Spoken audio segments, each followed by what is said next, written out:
You got here just in time. Thankfully, there's nothing to worry about for now. Change its bandages every day for the next 7 days.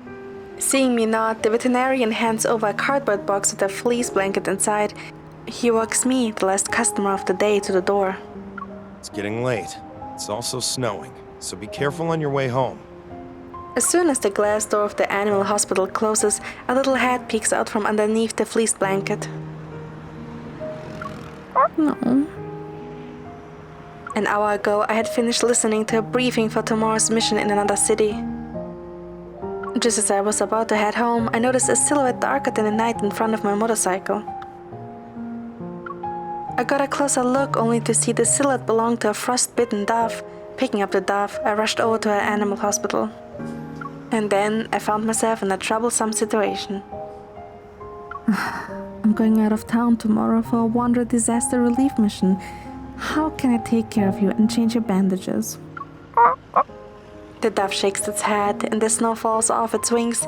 It looks at me without making a sound. As we stare at each other, an image of a certain bird and his owner appears in my mind.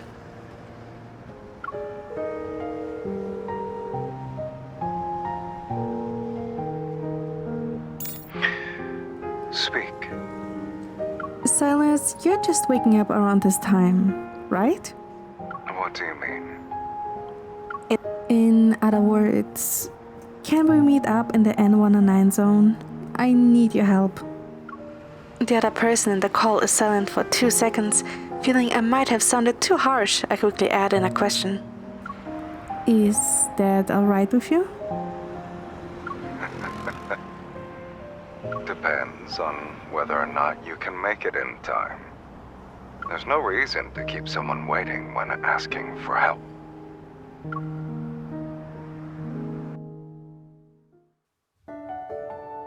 Winter snow carries rain droplets that fly in the wind. I drive as fast as I can until I knock on Sylus' door.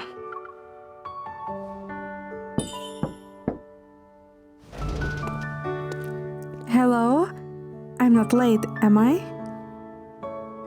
A wave of warmth washes over me. It instantly fogs up the helmet's visor.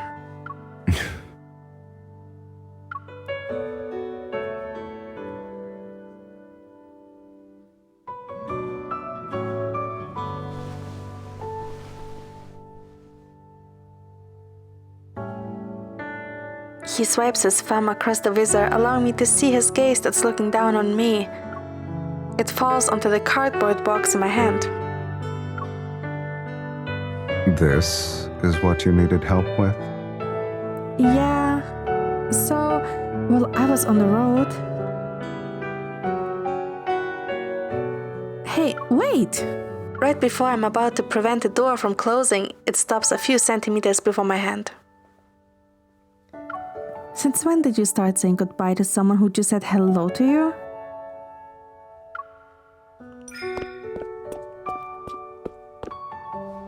As I say these words, I manage to squeeze in through the narrow gap and enter the house. I stand next to Sylus. I'm already here. The least you can do is let me finish what I have to say first. Okay. But have you ever met someone more arrogant than you, sweetie? He turns, his emotionless gaze fixed on me. The stalemate lasts for a moment, then he reaches for my shoulder. My back suddenly tenses, making me think he's about to grab my collar and throw me out. Instead, the door is gently closed behind me. It's as if I received tacit approval. He notices my astonishment, and his voice carries a hint of mockery as he speaks. So, not only do you want me to listen to you, but you also want my help. What's wrong, sweetie? Can you only talk if you stand near a door?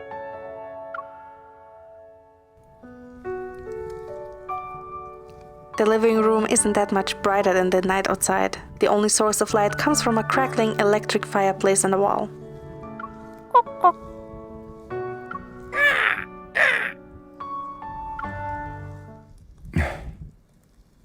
Sylus is sitting on the other side of the sofa. He glances at my fister as he continues to listen to me recount what happened. Either way, It barely survived. If no one takes care of the dove, it will have a short life. Think about it. This dove is still a baby and already has to endure a blizzard while wounded. It's so pitiful. And? Don't you want to help it? Philanthropists help others out of pity. Is that how you see me? Sylus throws a question right back at me. No matter how much I try to gain some sympathy for the dove, it won't work on someone like him. Then, what if it's to help me? As soon as I stop talking, a pregnant pause fills the room. Mephisto turns his head and gives me an inexplicable look. Why aren't you saying anything? Don't we have a bit of a rapport? We resonated plenty of times already and had near-death experiences together. You should have said that first. Anyway, I see. You're here to dump a dove on me. And couldn't you have worded it more nicely?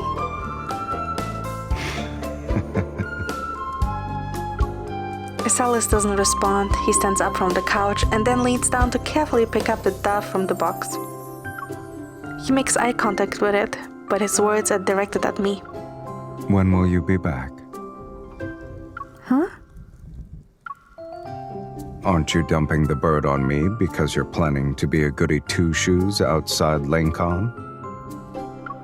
Oh, after a week. Why?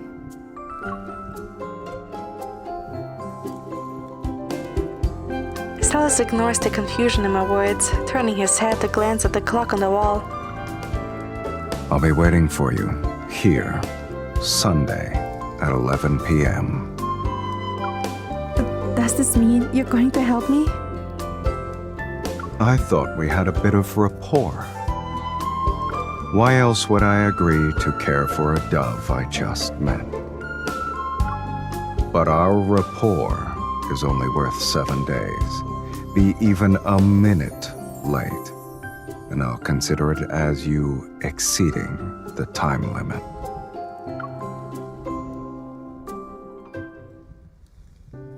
Having found a caretaker for the little white dove, I go on a trip to a foreign country the next day. During my 6 days away from Lincoln, Sylus only sent me a few photos taken at weird angles, and it was only if I reached out to him first. Otherwise, he was surprisingly quiet. This lack of disturbance is rare, and it actually piques my curiosity. On the day before I returned to Lincoln, I couldn't resist starting a video call with him. What is it? I just wanted to know if the dove is okay. I haven't seen it in a few days. Are you worried that I've been treating it poorly? Not really. I just miss it.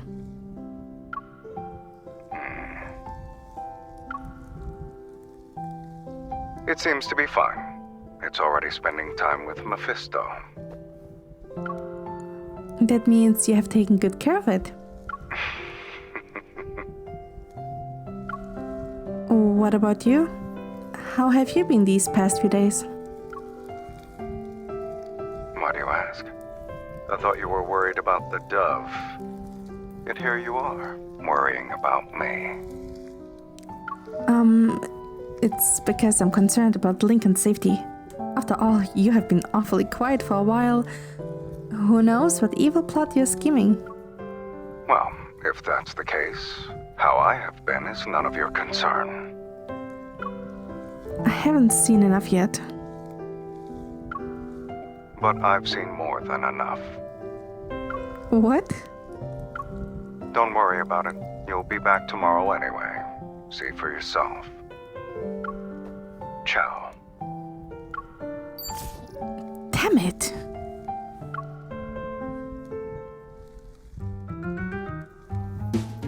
As per our arrangement, I head to Sylus's house once I get off the plane. I even arrived sooner than I anticipated. Just as I'm about to knock, the door opens as soon as my hand gets near the doorknob. Oh, what's going on? The door, now open, seems to welcome me inside. When I wonder if I should invite myself in, a voice suddenly resounds behind me. Long time no see. I turn around to see a familiar face, and upon closer inspection, there's a faint bruise under his eye. Sylus? Did you leave the door unlocked when you went out? Didn't you say you'd be back today?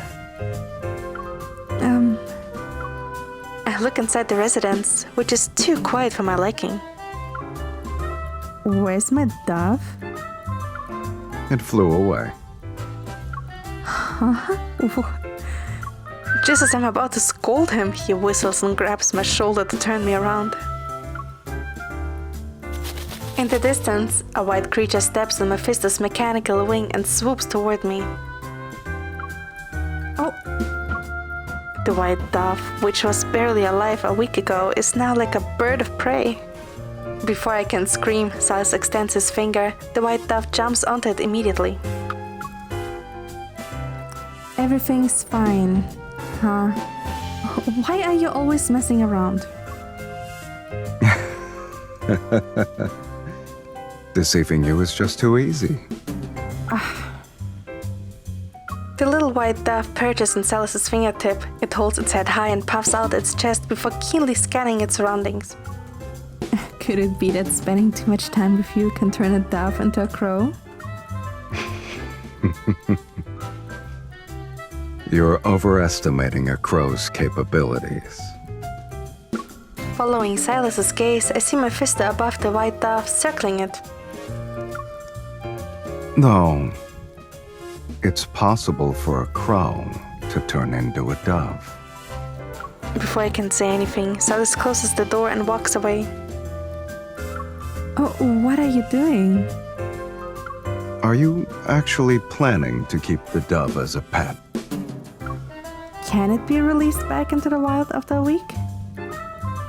He stops in his tracks, then turns his head to look at me. It could have been released a while back. I was just waiting for you.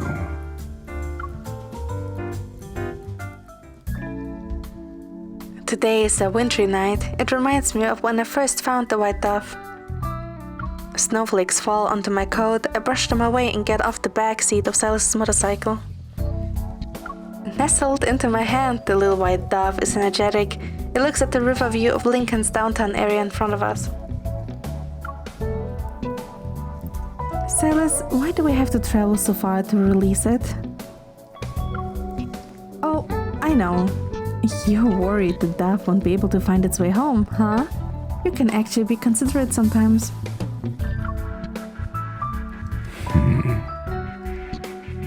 You'd rather release it into the N109 zone. I guess you don't believe it's lived a fulfilling life. Pretend I didn't say anything. The white dove in my palm seems to understand us. It lifts its head to coo at me. But do all doves raised by you end up this sad, though? Sylus seems taken aback by what I said for a moment. He looks at me. Now I'm suddenly curious about how you see me. Are you sure you want to know? I can tell you. I think you are the ruthless, decisive, cruel, merciless leader of unkindness. You said you were curious. Then why would you let such a person help you care for a dove? I don't know. Maybe I like to live on the edge. I didn't expect him to take it seriously. Then again, I have never really sat down to think about why him in particular.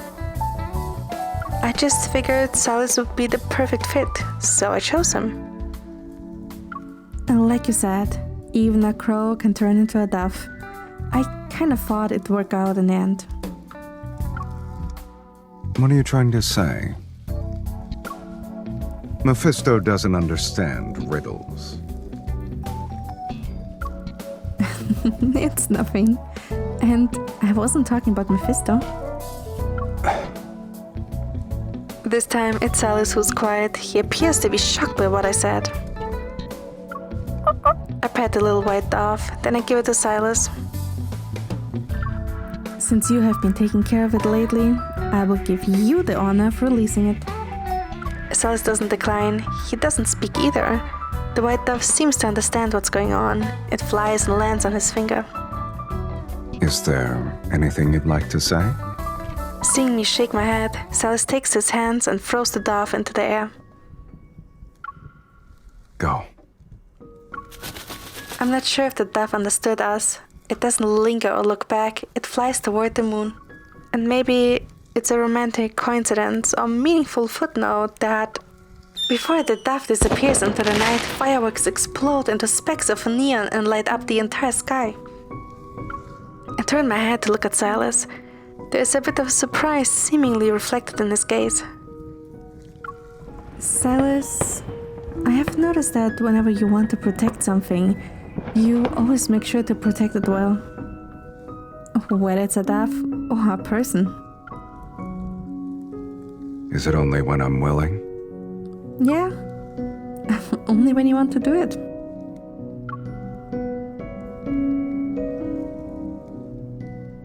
The fireworks' various colors reflect on the river's surface and land on Sylus's hair.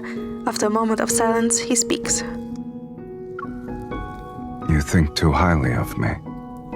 I've said it before and I'll say it again. I'm not a philanthropist. A man's heart goes to where his treasure is. Sylus's cold words dissolve the wind, making it difficult for me to discern what's real or not. But it's as if it doesn't matter. I don't care. After all, I'm not a dove that needs your protection. Really? It's for the best.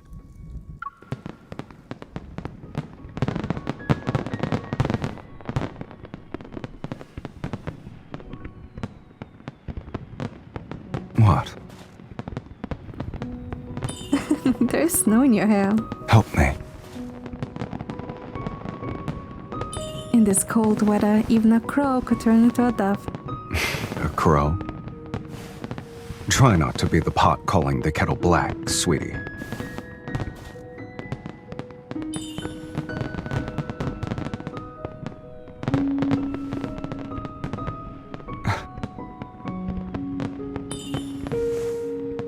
What are you drawing? You. I told you I'm not a dove. Now you're drawing me as a cat. Not only do you refuse to admit you're a crow, but you also draw another person as a cat. Do you know what you look like right now? What a smug expression. Screw you.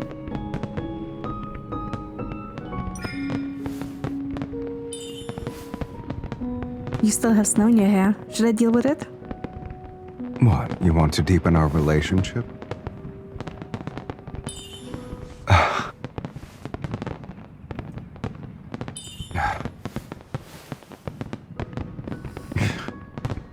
Unprompted benevolence wasn't out of the kindness of your heart.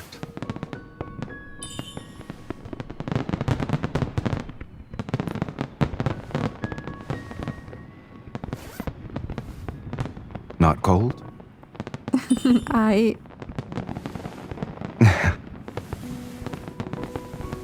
Sylus! Come on, follow me.